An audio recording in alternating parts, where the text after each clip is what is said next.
So, we hear Jerry Springer. We probably supposed to know Jerry Springer, who have this, what you call out larding program on television for years in past way.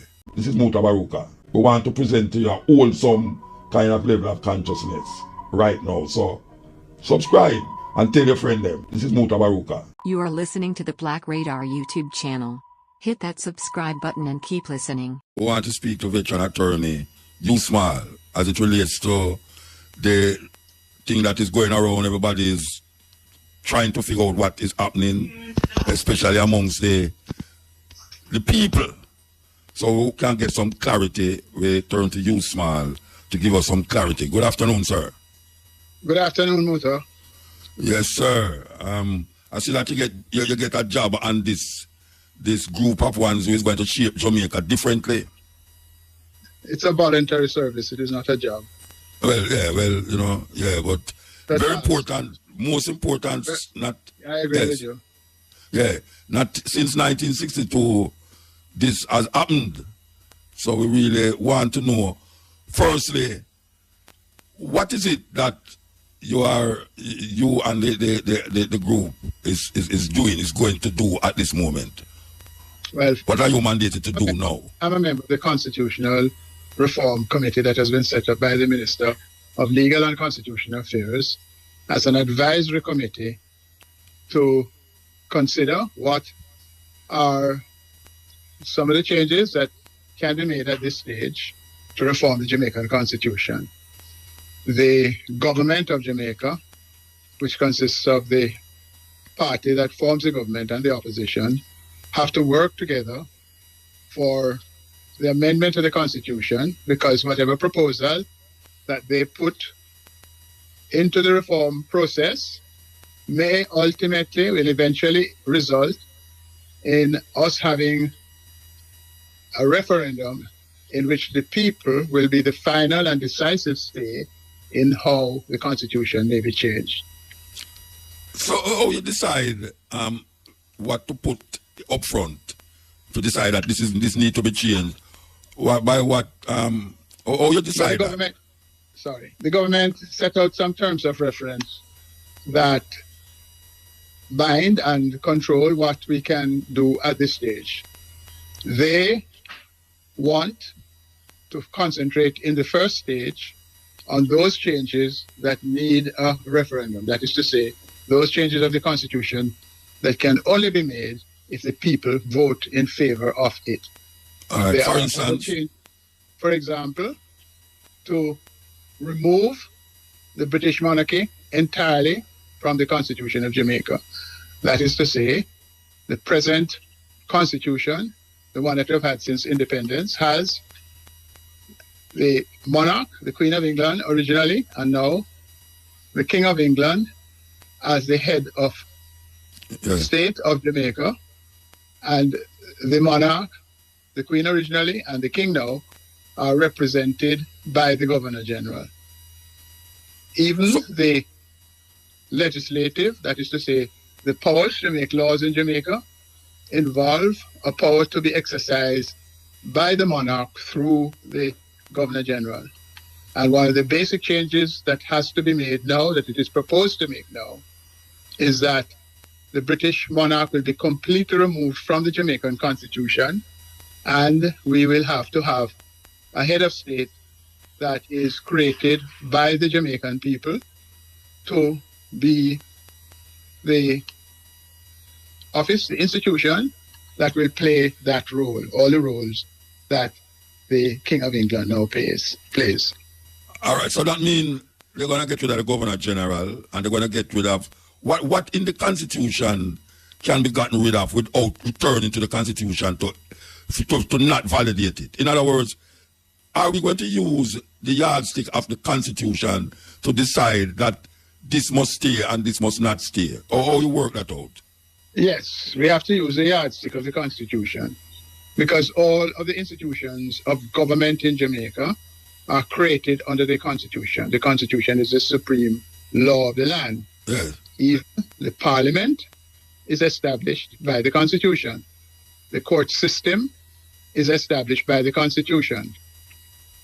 And so we are going to have to follow the Constitution and the procedure that the Constitution sets out for getting rid of the British monarch. And there is something available in the Constitution of how to get rid of the monarch. Yes, and it requires that a law is tabled in the House of Representatives.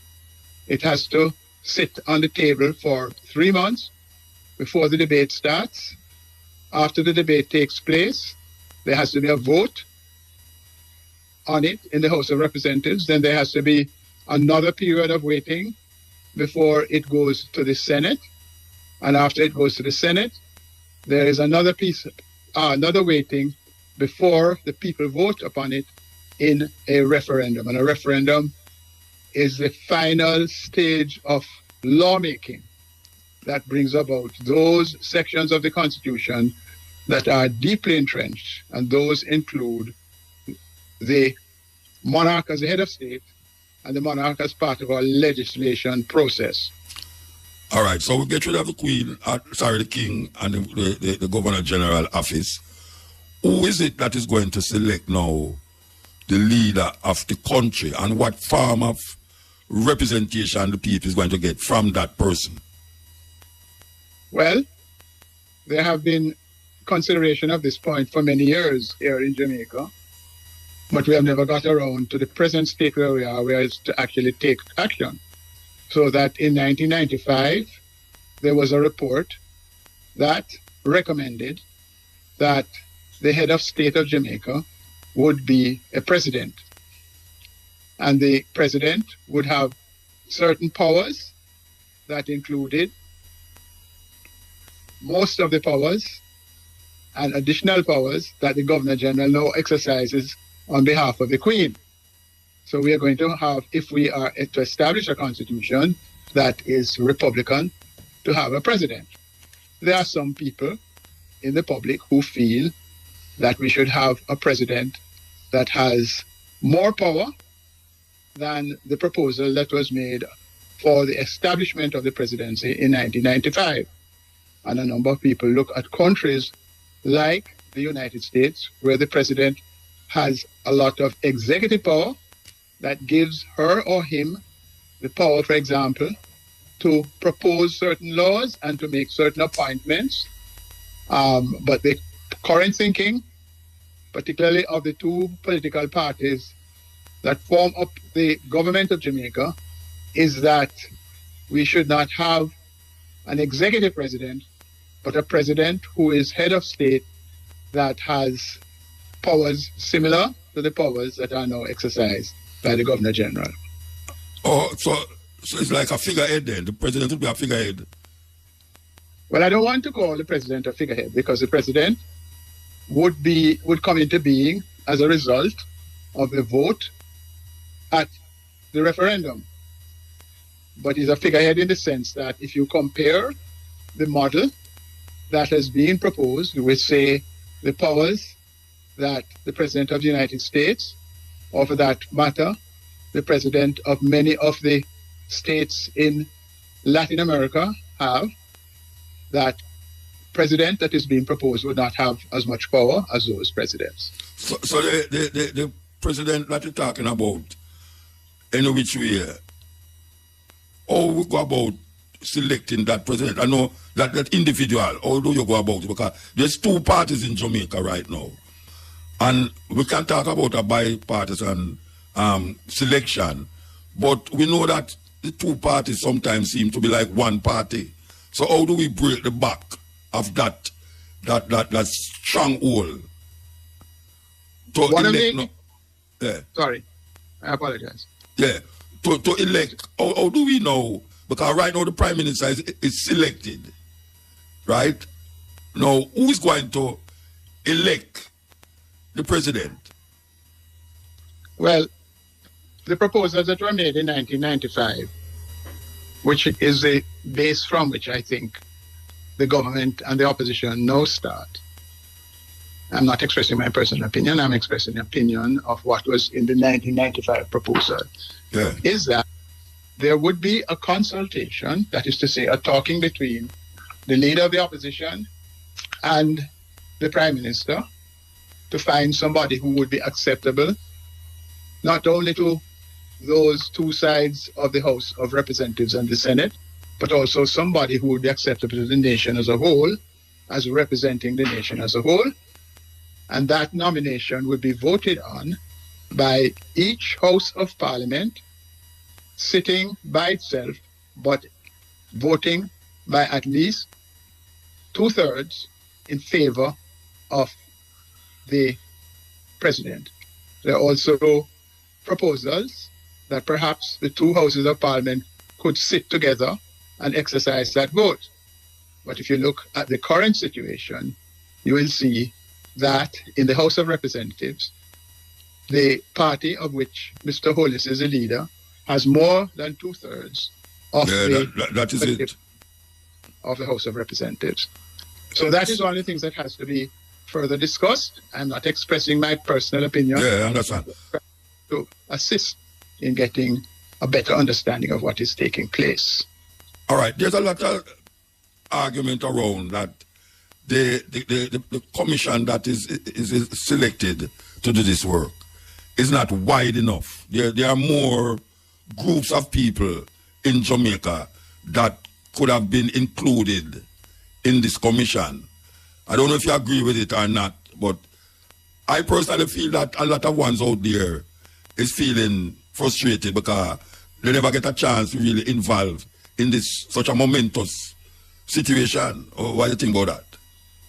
I think that that is a point of view to which we have to listen, because the structure of our parliament is based upon first past the post. That is to say, we vote in constituencies, and the person who gets the majority, that is, the votes cast plus a majority of as little as one, becomes a member of parliament.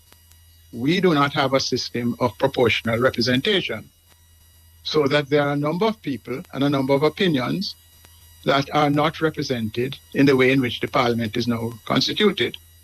And the constitution itself, the Constitution of Jamaica, recognizes the structure of constituencies and the structure of the House of Representatives being based upon the representative being elected on a constituency basis. You mean, all right. The idea, all right, you see, people look on the American system a lot of times and come to the attention, come to the thing that the American idea of a president and of the governors, which we know that America is a continent and each state is like the governor, is like the prime minister of that country, but yes, they have the executive first, which is the president.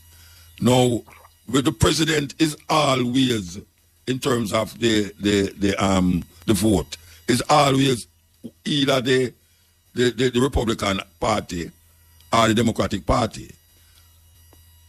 I kind of say a grip. There's a grip without trying to get in somebody else in this thing. Like a next party, you have independent party in America that no care what them do, them can't break the back of the two political parties. It's either the president going to come from one or the other party. I kind of don't understand how we're going to break the back that these two parties who's continuously either, how we break the back of that to get someone else inside of that.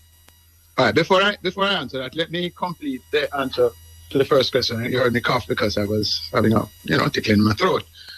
The Constitutional Reform Committee that has been appointed includes representatives of the party that forms the government and representatives of the party that forms the opposition. But in addition to that, there are representatives of the church. There are representatives of youth. There are representatives of other different interests within the society. But those persons, by and large, have been chosen by the government and the opposition. They also have some constitutional law representatives, like Dr. Lloyd Barnett and Mr. Richard Albert, Professor Richard Albert, so that it is not accurate to say that only the viewpoints of the government and the opposition are represented on the Constitutional Reform Committee. But coming now to your wider question about other points of view and how it can be changed. The way the Constitution is now set up, because representatives who go to the House of Representatives have to win a seat in a specific constituency, and because the Senate is made up based upon which party has the majority to be able to form the government and which party has the position to be able to form a leader of the opposition or be able to have its leader appointed a leader of the opposition. We do not have represented in the Parliament, that is to say in the House of Representatives or in the Senate, other points of view. There was an attempt when Mr. Patterson was the Prime Minister, and I think another attempt was made after that, for the government to appoint two persons from amongst its nominations to the Senate who were not, two persons who were not members of the party that formed the government. And I think on that occasion, Mr. Douglas O'Rain, if I recall correctly, and Professor Trevor Monroe were two of those persons appointed. One of the things that we need to hear from the public is whether they are satisfied with the system of appointing senators. Should the Senate be expanded? And if it is expanded, how will we set up a system that makes sure that there are other points of view represented in the Senate in a future change to the Constitution of Jamaica? That is why it is important that people should come out and speak their minds now. Speak their minds on radio programs, speak their minds by writing letters, speak their minds by talking to the representatives in their constituencies, and also inviting the Constitutional Reform Committee to come and speak to them. And we are bound to find that we have a much richer conversation about the new Constitution if more people speak their mind and speak it clearly. Okay, all right. I want to go back to this idea of representation from the two parties, that there are people in there that represent the church, people represent that, people represent this. The problem with that is that a lot of those people in it is either voting for either one party or the other party. The majority of people did not offer themselves up for any of the two parties. The majority of people. And the majority of people did not vote in the last election. Yeah, that's what I'm saying. They never vote. They never say. No, that's what I'm talking about. The representation of this government and the opposition is not representing the majority of the people, because the majority of people never vote for one way or the other. So the problem with that is this, that even if you have a church member and you have a whatsoever member in the commission that is dealing with this thing now, when they come to a conclusion in it, is it that all of the conclusions will be taken to the referendum, or will it be taken inside of the group there that you say, all right, this don't have to go to referendum, so we're going to say this is good or this is bad? How would that work? All right, well, the first thing that I want to say is that the question you ask must be asked and must be answered. The Constitutional Reform Committee does not have the power to decide what will go into the ballot on the BlackRadar YouTube for voting at the referendum. It has the power to advise. It is only an advisory committee to the minister, and the minister will take the advice or the recommendations to the cabinet, and it is the cabinet that is going to decide. However, if there's any chance for us to have a successful change in the Constitution, the government is going to have to speak with the opposition also, because at the stage where the vote is taken in the House of Representatives and the stage where the vote is taken in the Senate, if the opposition party does not agree, it is not going to reach the stage that there can be a referendum. So you think that there could be a situation where the two parties agree, but the majority of people don't agree? Well, if the two parties agree, if there is sufficient opportunity for people to understand what is happening, and it reaches a stage of a referendum, and there is not a majority of people voting at the referendum in favor of the changes cannot take place, will not take place. So who would go back to now? Who would it be going back to? The two parties again? We'd have to have further consideration, and we'd have to inform ourselves, why is it that people voted as they voted? Well, we have to find out why is it that the majority of people in Jamaica didn't vote for none of the two parties. That is an inside thing now. But if we come to the conclusion that you have a referendum and the two parties put something together, and then all of a sudden you hear say the referendum declare that them don't agree with the two party them, no way. I mean, it's the majority of people not going to agree with the two party them, just like how the majority of people didn't vote. So you're going to take it back now. Who you going to carry it back to? The same people them? Muta. Yeah. In order for the majority of people to have a vote at the referendum, a whole heap of people are going to have to register to vote now. Yes.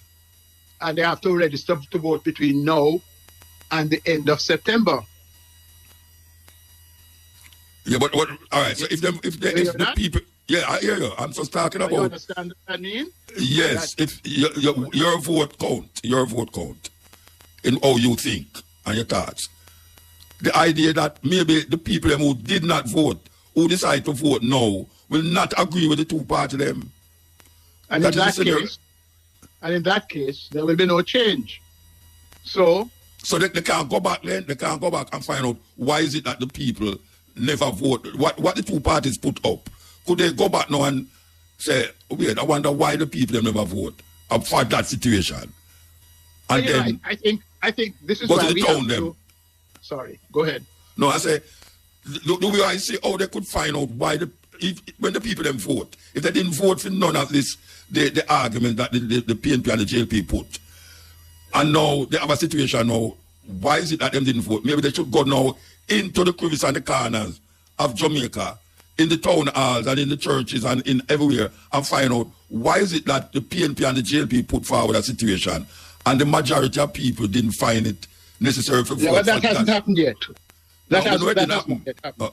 Yeah. What we need to make sure is that everybody get on the election list now. Yes. Because if you don't get on the election list now, you're not going to have a vote at the next referendum.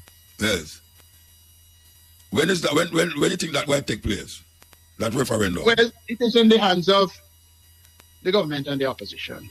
I think that the government wants to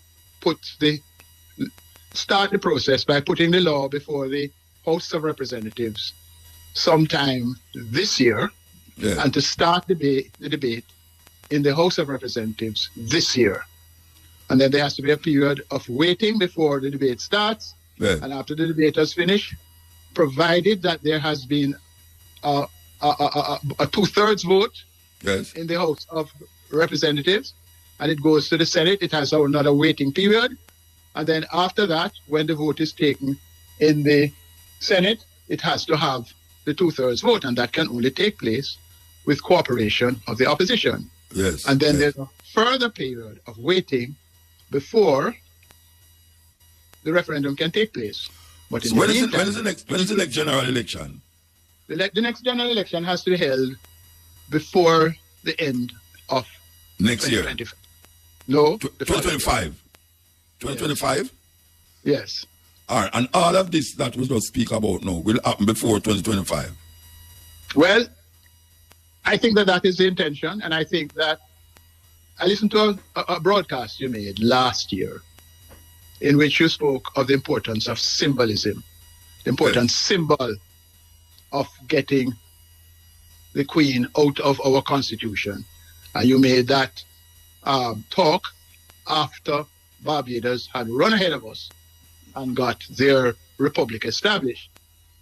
I think that at the present time, it is more than important that we should have that, not just symbolic change, but revolutionary change from the point of view that from the day that the Spaniards invaded Jamaica and they were followed by the British, the hand of foreign domination has been in the government structure of our country. Yeah. So the next, after the Republic, after the Queen and not Queen, the King and the Governor General part ways with us, what is there a like 1, 2, 3, after that this is 1, after that that is 2, we're going to do that? Is that the way it go? Well, I know for sure that the opposition party, the PNP, wants us to get rid of the Privy Council as a final court for legal matters in Jamaica. What about the Commonwealth? Well, leaving the Commonwealth. Please, and I'll come to the Commonwealth. Yeah, man. And I do not think that the government has that as a priority. No, getting rid of the Privy Council does not require a referendum. It could be done this year. But the government says their priorities is to deal with the deeply entrenched matters first. I think also the government has not made up its mind that it will replace the King's Privy Council with the Caribbean Court of Justice. And they're still saying we must have other alternatives, including, they say, a final Jamaican Court of Appeal. And that is something that people need to express their views on. Now, the other question you asked me was? The Commonwealth. Commonwealth. The committee agrees that all references to the Commonwealth must be removed from our Constitution. Right now, in terms of who may sit in our Parliament, it is defined, it is written in such a way that persons who belong to the Commonwealth or citizens of the Commonwealth can be eligible to sit in the House of Representatives and can be eligible to sit in the Senate. I think we are all agreed that that must be removed. And there is consideration being given as to what is the situation with respect to Jamaican citizens who do not live here but live elsewhere and what rights they have. Should there be a term of residence for them to be able to come back and participate in terms of being able to sit in our Houses of Parliament. Yeah. But we are, I think, united in saying that the references to the Commonwealth must be removed from our Constitution. All right, one last question now, very important. The people who's listening now, in their mind, they might be saying, all right, so we get rid of the Queen, we get to this, how that help me as a man on the road, as a people on the market, how that will help me? And I refer to Mutabaruka. Because, I mean, I laugh at you, I agree. No, I'm here laugh, I know you laugh. I'm here laugh. Because right. You said last year that there are things that are important as symbols. Yes. And I won't go into all the other things you said in that broadcast, but I listened to it as part of my preparation to come and speak to you because of my respect for you. Okay. Well, give thanks for that. Give thanks for that. Well, I'll have you just continue then. And continue your effort in getting people to pay attention to what is happening and to express their points of view about what should happen. Okay. Okay, sir. Give thanks. Give thanks. Give thanks. Thanks for inviting me. Can you give me a recording of this interview? Well, I know the producer is listening, so I hope they will get that happening. I want you to use your prestige and office because I want to make sure that it is available to the people on the Constitutional Reform Committee. Oh, you're going to give them it? Okay, all right, that's beautiful. Yeah. Well, now that you said that, I'm sure as fate the engineer is going to tape it tomorrow, and the producer Shamara. To you because you have the power and the influence. No, man, but I tell you now, I am wielding the power now because they are listening to me. I am not in the studio, you know. I am at home. So I am actually in America. See that? So you know what now? The engineer is hearing you, and the producer will make you get it. Thank you very much, sir. Yeah, man, give thanks, give thanks. Good. Yes, African names. Now we're going to give you the male name them, and a lot of them here is Ethiopian names. Alem, A-L-E-M, Alem means Redeemer of the world. Redeemer of the world. Alemayo, A-L-I-M-A-Y-U. Alemayo means honoring the God. Girima, G-I-R-M-A, Girima. Girima means glory. Akim, H-A-K-I-M, Akim means doctor. Makonnen, M-A-K-E-N-N-O-N, Makonnen. Sorry, M-A-K-E-N-N-E-N, Makonnen. Means ruler. So that's Alem, Redeemer of the world. Alemayo, A-L-I-M-A-Y-U, Alemayo, honoring the God. Girima, G-I-R-I-M-A, Girima means glory. Akim, H-A-K-I-M, Akim means doctor. And Makonnen, M-A-K-O-N-N-E-N, Makonnen means ruler. Female name. Andito, A-N-D-I-T-O, Andito. Andito means great goddess. Ayana, A-Y-A-N-N-A, Ayana means beautiful flowers. Wambui, W-A-M-B-U-I, Wambui means singer of songs. Mudiwa, M-U-D-I-W-A, Mudiwa means the loved, So that's Andito, A-N-D-I-T-O, means great goddess. Ayana, A-Y-A-N-N-A, Ayana means beautiful flower. Wambui, W-A-M-B-U-I, Wambui means singer of songs. And Mudiwa, M-U-D-I-W-A, Mudiwa means the love. It come from Africa. Tal. So I listened to the news a while ago, and I hear them talk about a pastor in Kenya that caused 100 people for dead because him claim say if them fast long enough, them going to heaven will be quicker. But now them find a next pastor who guilty of the same thing in Kenya. I don't know when people are going to learn this. I don't know how much people have to go through that. I wonder how much of you can, well, not much of you still because I never born them days.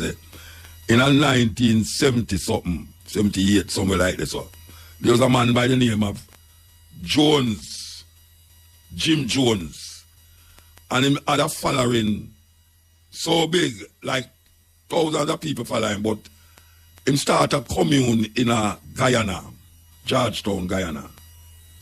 You are listening to the Black Radar YouTube channel. Hit that subscribe button and keep listening. The informative information presented in this video is motivational and is positively aimed at inspiring, educating and entertaining the viewers with the cutting edge of critical reasoning. If you enjoy the contents on the Black Radar YouTube channel, please consider subscribing to show your support.